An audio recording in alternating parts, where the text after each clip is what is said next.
तो दोस्तों आज हम राजस्थान सीटी के लिए 25 इंपॉर्टेंट प्रश्नों के बारे में बात करेंगे। ये सभी प्रश्न मोस्ट इंपॉर्टेंट सिलेक्टेड प्रश्न हैं और बार बार रिपीट होने वाले प्रश्न हैं, इसलिए वीडियो में अंत तक बने रहे। तो चलो वीडियो को शुरू करते हैं। तो आपका पहला सवाल है कि राजस्थान के सर्वाधिक निकट बंदरगाह है। ये बहुत बार पूछा गया प्रश्न, ठीक है, तो अंडरलाइन कर लो या कुछ भी करके रट लेना है कि राजस्थान के सर्वाधिक निकट बंदरगाह कौन सा है। तो आपको याद रखना है वह बंदरगाह है कांडला, ठीक है। कांडला जो बंदरगाह है वह राजस्थान के सर्वाधिक निकट बंदरगाह है। ये बहुत बार पूछा गया प्रश्न, ठीक है, तो आपको याद रखना है। तो दोस्तों आपको 25 प्रश्न दिए जाएंगे, जिसमें से आपने कितने प्रश्न सही किए हैं वो हमें लास्ट में कमेंट में ज़रूर बताएं, ठीक है, जिससे कि आपकी प्रिपरेशन का पता चलते रहे, ठीक है। तो अगला देखते हैं। अगला सवाल है कि राजस्थान का क्षेत्रफल निम्न में से कौन से देश के लगभग समान है। तो यह समान है जापान के, ठीक है। जापान देश के समान है किसका क्षेत्रफल, तो आपको याद रखना है वह क्षेत्रफल है राजस्थान का, ठीक है। राजस्थान का क्षेत्रफल है जापान देश के बराबर। अगला सवाल है कि राज्य की पूर्वी व पश्चिमी सीमा के स्थानीय समय में अंतर लगभग है। तो कितने का अंतर है, तो यह अंतर है 36 मिनट का, ठीक है। 36 मिनट का अंतर है कहाँ पर, राज्य की पूर्वी व पश्चिमी सीमा के स्थानीय समय का अंतर है कितना, 36 मिनट का। अगला सवाल है कि भूमध्य रेखा व ग्रीनविच रेखा के सापेक्ष राजस्थान कौन से गोलार्ध में स्थित है। तो राजस्थान स्थित है उत्तरी पूर्वी गोलार्ध में, ठीक है। राजस्थान है जो भूमध्य रेखा व ग्रीनविच रेखा के सापेक्ष में राजस्थान है जो उत्तरी पूर्वी गोलार्ध में स्थित हैं। अगला सवाल है कि क्षेत्रफल की दृष्टि से निम्नलिखित में से कौन सा राजस्थान के बाद सबसे बड़ा राज्य है। तो वह राज्य है मध्य प्रदेश, ठीक है। मध्य प्रदेश जो राज्य है वो क्षेत्रफल की दृष्टि से बात करें तो दूसरे स्थान पर है, ठीक है। राजस्थान के बाद दूसरे स्थान पर कौन सा राज्य है, तो मध्य प्रदेश है, ठीक है। पहले स्थान पर राजस्थान। अगला सवाल है कि राजस्थान का क्षेत्रफल निम्नलिखित यूरोपीय देशों में से किन के क्षेत्रफल के लगभग बराबर हैं। तो यह बराबर है नॉर्वे और पोलैंड के, ठीक है। नॉर्वे और पोलैंड देश के बराबर है किसका क्षेत्रफल, तो राजस्थान का क्षेत्रफल।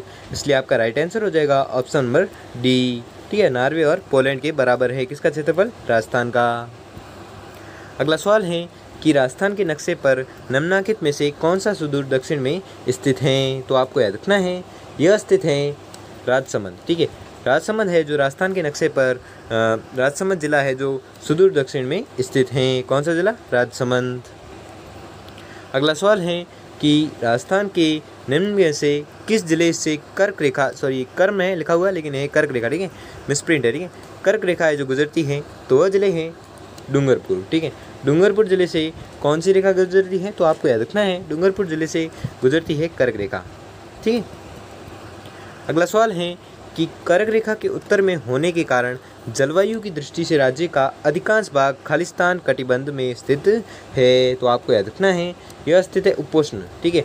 उपोष्ण कटिबंध में स्थित है क्या, कर्क रेखा के उत्तर में होने के कारण जलवायु की दृष्टि से राज्य का अधिकांश भाग है जो उपोष्ण कटिबंध में स्थित हैं, ठीक है। किसका भाग, तो राजस्थान का।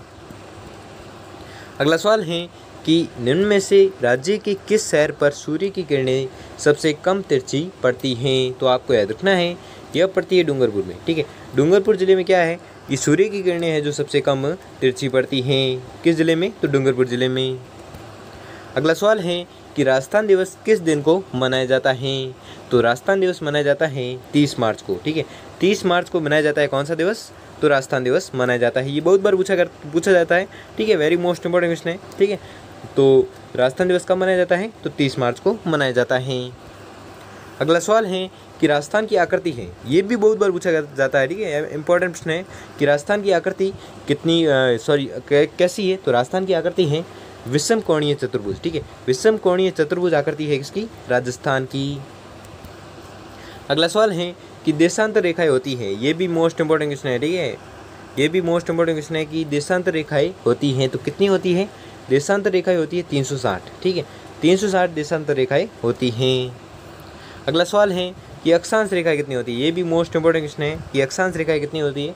तो अक्षांश रेखाएं होती है 180। बहुत सारे लोग 180 कर देते हैं लेकिन 180 गलत है, ठीक है। इसका जो राइट आंसर है वो है 179, ठीक है। अक्षांश रेखाएं कितनी है, तो 179 है।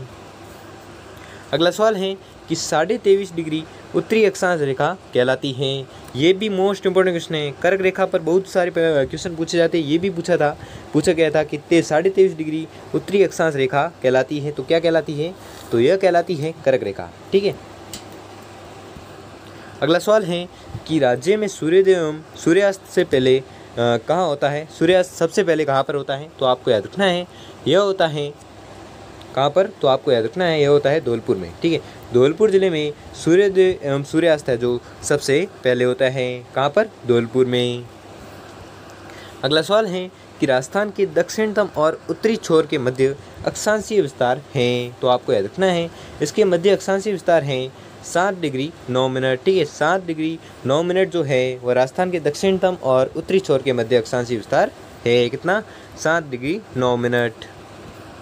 अगला सवाल है कि राजस्थान का पश्चिमतम जिला कौन सा है? तो राजस्थान का पश्चिमतम जिला है कौन सा? जैसलमेर। ठीक है, जैसलमेर जो जिला है वह राजस्थान का पश्चिमतम जिला है। अगला सवाल है कि जेम्स टॉड द्वारा रचित ट्रेवल्स इन वेस्टर्न इंडिया का प्रकाशन कब हुआ? तो आपको याद रखना है इसका जो प्रकाशन हुआ था वह हुआ था 1839 ईस्वी में। ये भी मोस्ट इंपॉर्टेंट क्वेश्चन है, बहुत बार पूछा जाता है एग्जाम में। ठीक है, तो आपको याद रखना है कि ट्रेवल्स इन वेस्टर्न इंडिया है जो जिसका प्रकाशन हुआ था 1839 में प्रकाशन हुआ था। और ये किसके द्वारा रचित है? तो आपको याद रखना है यह रचित है कर्नल जेम्स टॉड द्वारा। अगला सवाल है कि किस जिले का अक्षांशीय विस्तार 28 डिग्री 4 मिनट से 30 डिग्री 6 मिनट उत्तरी अक्षांश है? तो आपको याद रखना है वह जिला है गंगानगर। ठीक है, गंगानगर वह जिला है जिसका अक्षांशीय विस्तार कितना है? तो अक्षांशीय विस्तार है 28 डिग्री 4 मिनट से 30 डिग्री 6 मिनट उत्तरी अक्षांश। किसका विस्तार है? गंगानगर का। अगला सवाल है कि जयपुर कितने डिग्री देशांतर पर स्थित है? तो जयपुर स्थित है 76 डिग्री पूर्वी देशांतर पर। ठीक है, 76 डिग्री पूर्वी देशांतर पर कौन सा जिला है जो स्थित है? तो जयपुर स्थित है। अगला सवाल है कि भारत में राजस्थान की भौगोलिक स्थिति है।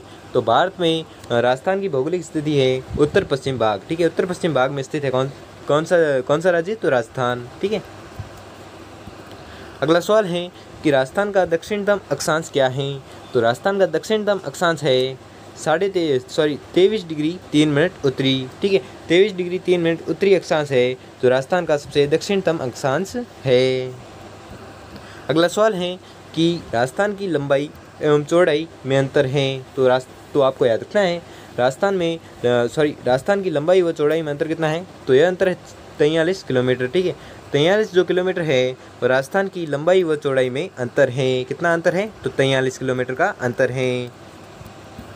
अगला सवाल है कि भारतीय मानक समय ग्रीनविच मीन टाइम से कितने घंटे आगे हैं? तो आपको याद रखना है यह आगे हैं 5.5 घंटे। ठीक है, 5.5 घंटे है जो आगे हैं। कौन? भारतीय मानक समय ग्रीनविच टाइम से आगे हैं। कितना? 5.5 घंटे। तो दोस्तों आपको वीडियो कैसा लगा कमेंट करके जरूर बताएं। अगर वीडियो अच्छा लगा तो वीडियो को लाइक और चैनल पर नए हो तो चैनल को सब्सक्राइब कर लीजिए और बेल आइकन को प्रेस कर लीजिए जिससे कि वीडियो की नोटिफिकेशन आपको मिलती रहेगी। धन्यवाद।